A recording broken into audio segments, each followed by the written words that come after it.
Assalamualaikum warahmatullahi wabarakatuh. Saudara mahasiswa semua, pada kesempatan pagi ini kita akan melanjutkan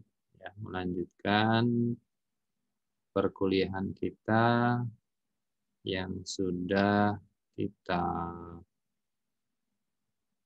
sampai pada aplikasi dari hukum ampere, ya. Sebagaimana yang sudah kita pelajari, pada subbab terdahulu berkaitan dengan hukum filsafat, ya. Filsafat itu adalah bagaimana menentukan besarnya medan magnetik yang terjadi pada suatu kawat, ya. Nah, kemudian dengan menggunakan persamaan divergensi dan curl, ya, kita juga bisa mendapatkan satu persamaan yang hampir mirip, ya, berkaitan dengan kalau di medan listrik itu berkaitan dengan yang namanya hukum Gauss, ya. Nah, tentu Anda masih ingat persamaan hasil dari perkalian silang kemarin, ya. Curl B itu adalah mu0 J. Di sini. Curl B sama dengan mu0 J.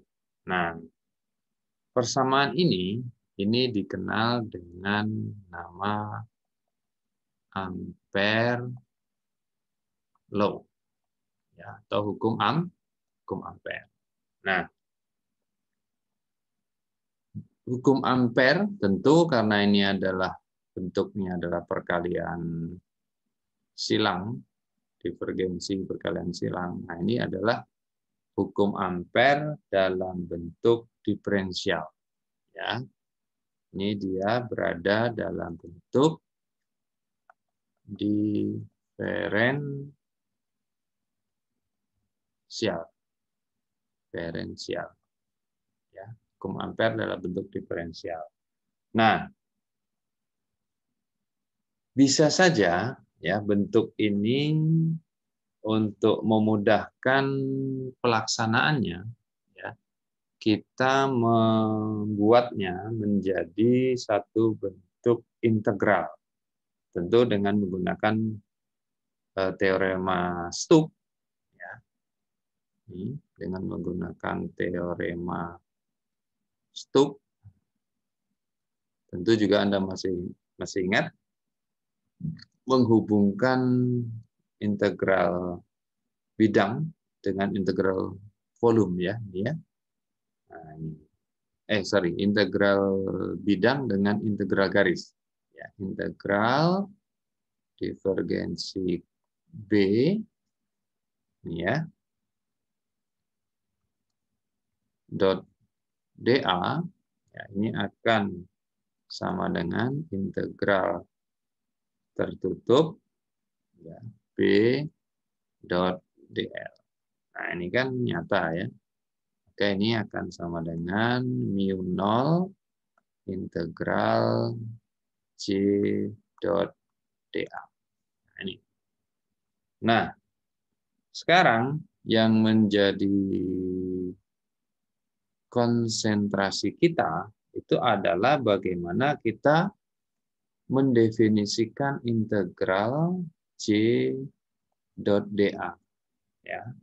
Yang ini adalah merupakan, ya, ini adalah merupakan total, ya, total arus, ya, arus yang masuk, ya, dalam satu bidang. Nah, ini kan kalau kita lihat mirip-mirip dengan yang namanya medan listrik, ya. Medan listrik juga demikian, ya. Dan listrik juga kalau kita lihat, ya, dia berkaitan juga dengan yang namanya bidang. Ya, gitu. Nah, sehingga kita misalkan lah ya, ini ada, saya ganti warnanya, kita punya satu, ini, ya, ini ada boundary line atau bidang batas, garis batas gitu ya, garis batas. Kemudian ini adalah permukaannya, surface. Ya. Ini ada arus yang mengalir.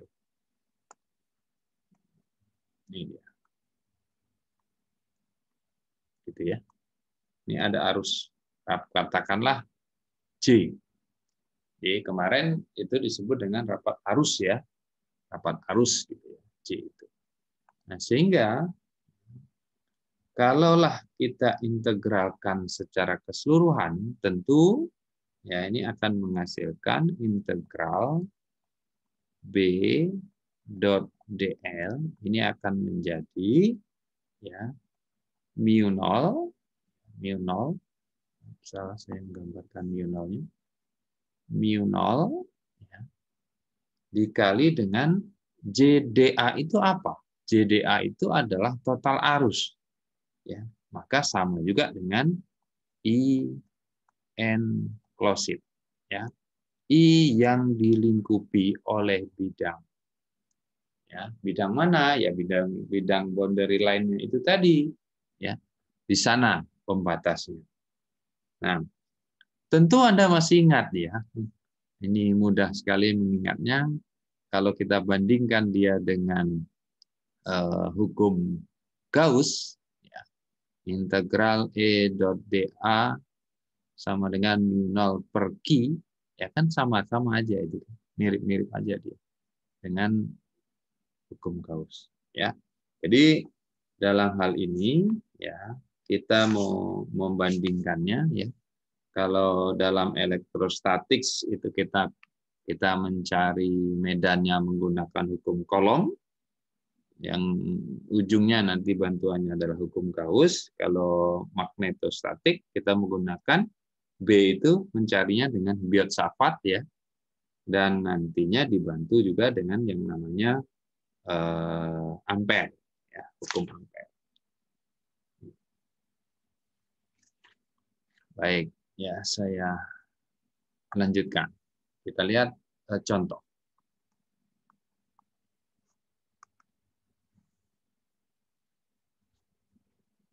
Anda bisa buka di halaman 226 pada contoh 5.7 ya. 5.7 ini adalah kita punya yang namanya kawat. Ini kawat panjang dialiri arus sebesar I gitu. Kemudian kita ingin mengamati berapa kuat medan B pada jarak S, gitu, pada jarak S. Nah, bagaimana kita mencarinya? Ya, yang jelas dengan menggunakan persamaan tadi, kita harus bisa membuat satu bidang lingkupan yang melingkupi kawat ini. Ya. Nah, bentuknya seperti apa? Tentu kalau kawat seperti ini lingkupannya harus sejajar dengan kawat tersebut ya. Nah, paling mudah adalah tentu B-nya juga dengan kaidah tangan kanan, kalau arusnya ke sini, B-nya melingkupi, kan gitu ya. Maka kita buat, saya kasih warna yang merah gitu.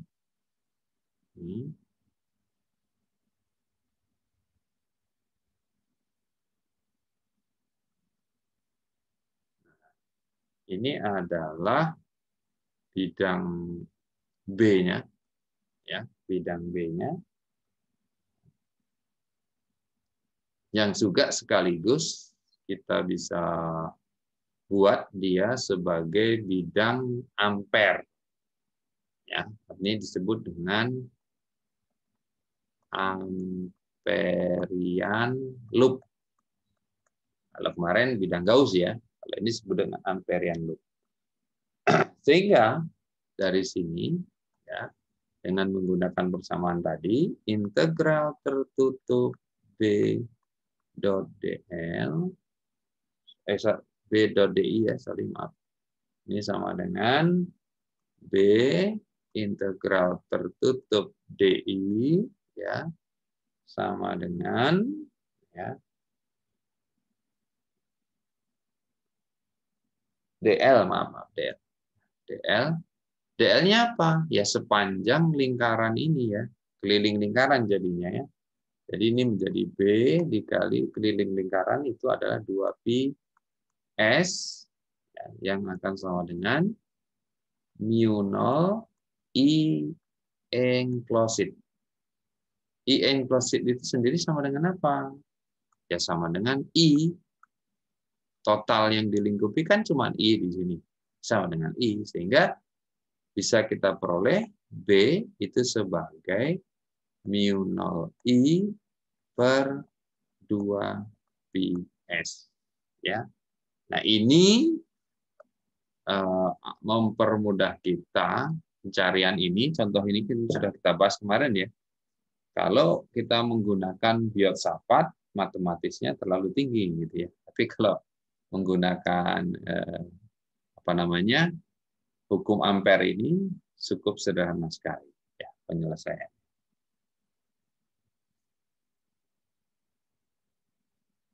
Nah, jadi hanya apa ya?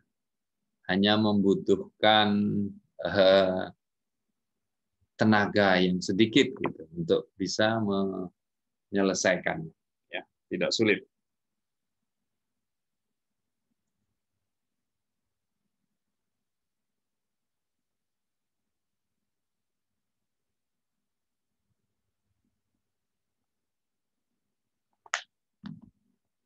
Oke.